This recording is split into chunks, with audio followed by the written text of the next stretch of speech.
Diabetes and kidney disease. Most common cause of kidney disease in India and all over world is diabetes. जितने भी लोग dialysis कर रहे हैं India में, वर्ल्ड में, उनका भी most common cause is a diabetes. So diabetes is the overall culprit for having a kidney dam. अब इसमें रिस्क फैक्टर की अपन बात करेंगे कि किसको ये प्रॉब्लम हो सकती. उन लोगों को जिनको बचपन से ही डायबिटीज डिटेक्ट हुआ है, they are at high risk, जिसको टाइप 1 डायबिटीज भी अपन बोलते हैं. दूसरा टाइप 2 डायबिटीज, लेकिन जिनको काफ़ी सालों से डायबिटीज है, more than 10 years, 15 years, 20 years, they are at high risk. उसके बाद इसके अलावा अगर आपका शुगर बिल्कुल भी कंट्रोल पे नहीं रहता है, दैट ऑल्सो रिस्क. के बाद शुगर तो कंट्रोल में नहीं है, इसके साथ साथ और भी रिस्क फैक्टर अगर है, ब्लड प्रेशर का प्रॉब्लम है, मोटापा है, स्मोकिंग की हैबिट है, फैमिली हिस्ट्री है, तो ऐसे में रिस्क और भी बढ़ जाता है कि आपको किडनी में प्रॉब्लम हो सकता है. अब इसमें ये प्रॉब्लम होता क्यों है? क्योंकि जो शुगर्स होते हैं, ये शुगर अपनी किडनी में मिलियंस ऑफ फिल्टर होते हैं, जिसको अपन ग्लोमेरुलस बोलते हैं. तो ये फिल्टर पे शुगर की परत या लेयर जम जाती है और वो धीरे धीरे वो फिल्टर को डैमेज करती है, और वो डैमेज हो जाने के बाद दे बिकम फाइब्रोज. तो उसके कारण ये अफेक्ट होता है और ये डैमेज होता है किडनी में. ये इसके लक्षण क्या होते हैं? तो शुरुआत में देखो, इसमें कोई भी लक्षण अपने को नहीं दिखते हैं. ये अपने को सिर्फ टेस्ट में ही डिटेक्ट होता है. किसी लोगों को यूरिन में झाग आना या प्रोटीन जाना, जिसको बोलते हैं फ्रॉदिंग ऑफ यूरिन, या यूरिन में झाग आना, वो लक्षण रहता है. पैरों में स्वेलिंग आ सकती है, आँखों में स्वेलिंग दिख सकती है, चेहरा थोड़ा फूला फूला लगना, वो एक लक्षण होता है.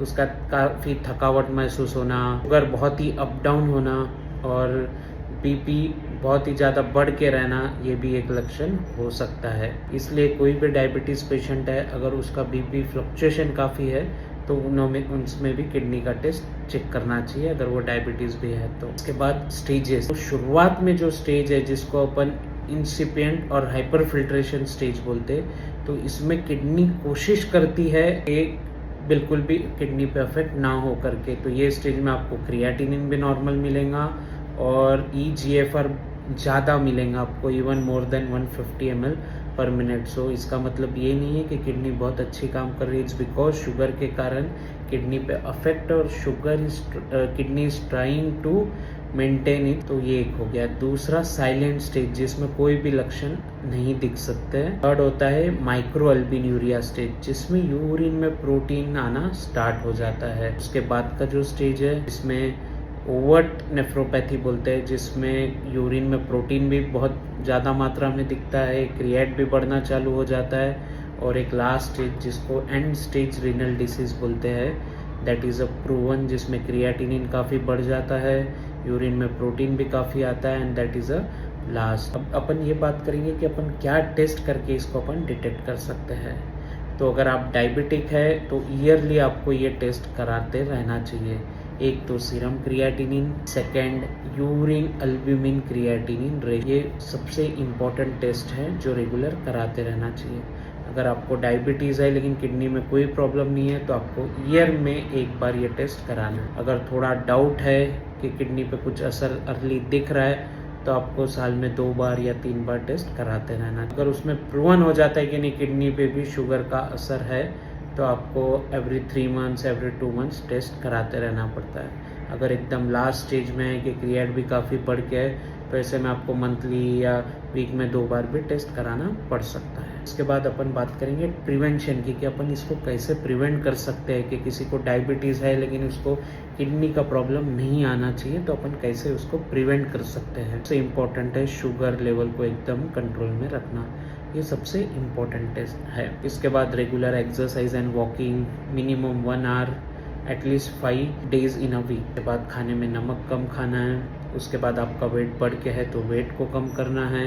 उसके बाद कोई भी अगर आदत है, अल्कोहल इंटेक या फिर स्मोकिंग, उसको कम्प्लीटली बंद करना है. इसके बाद आप कोई भी अगर अननेसेसरी पेन किलर वगैरह लेते हैं, उसको भी बंद करना है. तो ये तो general. There are some specific medication for prevention of kidney damage in the diabetes. वो है एक तो ARB, that is angiotensin converting enzyme inhibitor, और ARB जो by name telmisartan, olmesartan, ramipril, captopril, ये सब वो दवाई है जो अर्ली स्टेजेस ऑफ अगर किडनी डिसीज़ रहती है तो इसमें it can prevent further damage and it can further retard the progression of a kidney damage. तो ये दवाई है। सेकंड जो मेडिसिन है वो है SGLT2 इनिबिटर, डापाग्लिफ्लोक्सिन, एम्पाग्लिफ्लोक्सिन।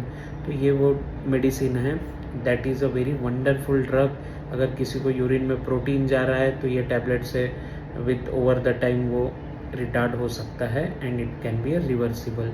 और थर्ड है mineralocorticoid receptor antagonist by name finerenone. तो ये दवाई का कंटेंट है।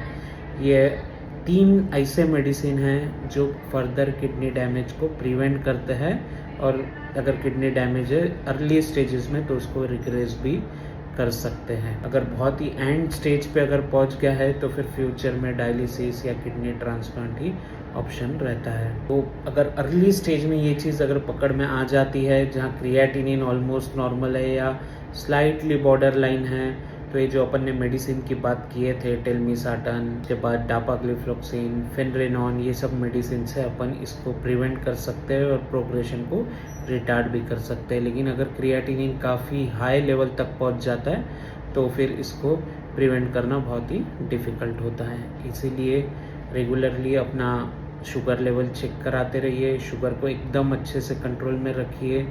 और अगर आप रेगुलर फिजिशियन के फॉलोअप में रहते हैं तो आप हमेशा उनसे पूछें कि when you have to get this test done, ताकि आपको किडनी पैरामीटर्स का पता चल सके। और मेरी तो यही एडवाइस रहेंगी कि ईयरली आपको creatinine, urine, albumin creatinine ratio test कराते रहना है। Thank you.